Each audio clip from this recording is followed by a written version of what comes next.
You've been arrested. The police seized your property. You're innocent. Do you have a right to get your property back from the police?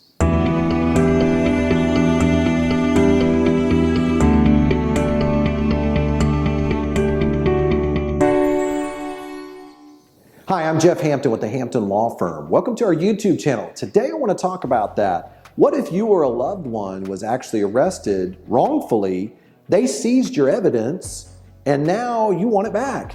Maybe it was a car, maybe it was a gun, maybe it was money.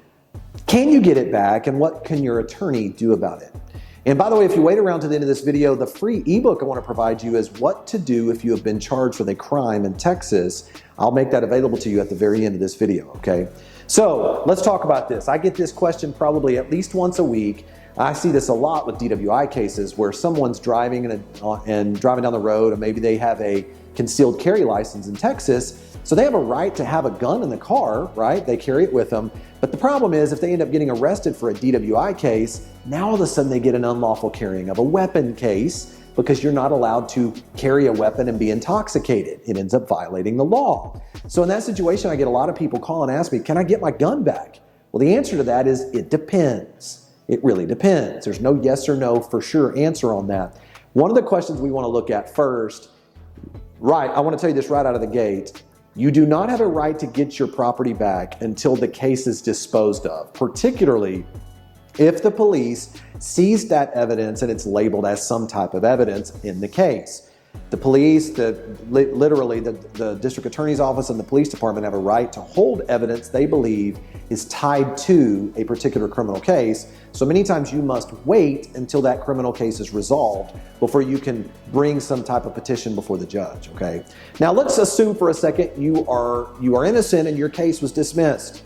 So if your case was dismissed, maybe it was no-billed by a grand jury, maybe it was a conditional dismissal of some sort. What happens then? Well, usually if you're not convicted, one of the things that's going to have to happen is you don't just automatically get that property back. Your criminal attorney is going to need to put together a motion after the dismissal. So what happens is, following up after that dismissal, your criminal attorney needs to put together a motion for disposition of evidence. That's what it's called in Texas. Might be called something else in some other states. But this motion for disposition of evidence is basically to tell the court, hold on court, before you destroy this weapon, before you keep that cash, before you decide to do something else with whatever property it is, phones, other type of items, computers, different things like that, we want to make sure that we are heard so that you, judge, can make a decision to return property back to an innocent owner of that property, okay? Now what happens is your attorney needs to prepare the motion. They need to file that motion. They need to present it to the judge. They need to request a possible hearing. Sometimes it does require a hearing. Sometimes it does not. And then what your attorney needs to do is obtain an order, this motion for disposition of evidence, and then an accompanying order signed by the judge. That order can then be given to you by your attorney. You can then actually go to the property room of that respective police department, present that court order, and that property can then be returned back to you, okay? But many people think, well, this should just happen automatically, right? No, it doesn't happen automatically. In fact, if you let it go too long and you don't take care of it, one of the things that'll happen is much of those pieces of evidence, they end up later being signed by a prosecutor over to a judge to destroy that evidence. It happens all the time. When I was a prosecutor many years ago, I used to remember going through some of those disposition of evidence forms where the police would be requesting to destroy the evidence. So you need to make sure you understand there's a procedure for that, all right? Now, let me just say this though, because people don't understand this. It's still within the discretion of the judge, okay? So I've actually still seen judges in the North Texas area say, well, his gun case may have been dismissed, but I don't like the fact, whatever surrounding facts there were, I'm going to deny the request to have that weapon or whatever item it is returned back. Now it's a much higher percentage chance you're going to get that returned if you can show the court, I'm innocent, I didn't do anything wrong. But if you don't follow these formalities, you will not get your evidence back, okay?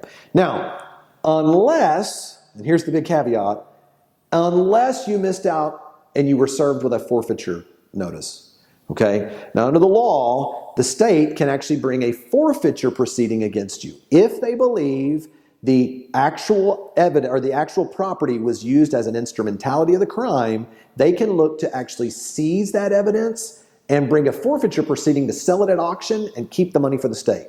You see this a lot in drug cases.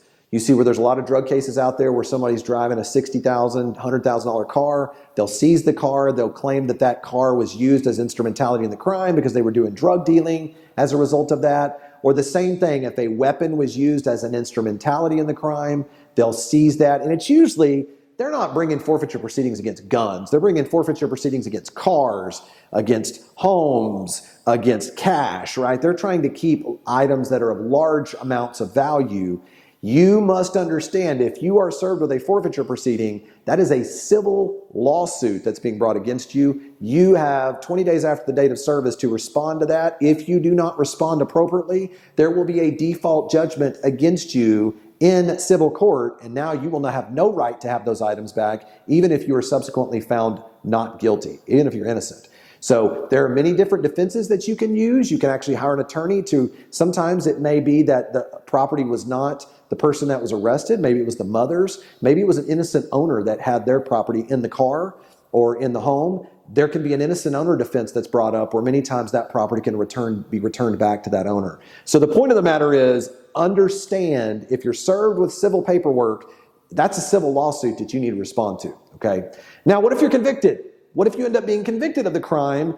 Can you get your weapon back or get your property back at that point? Much, much more difficult, okay? At this point, there's been a determination of guilt involved in the crime, and it can happen, but on rare instances, because judges are very, very much more apprehensive to give somebody back property if there's been a showing that someone was guilty of the crime for which the police seized that evidence to begin with, okay? Now, please understand though, in any of these instances, there is no right to returning of that property unless there's a completion of the case. So you've got to wait until the case is completed before you're even able to get a lot of that evidence back. And it is on a case-by-case basis.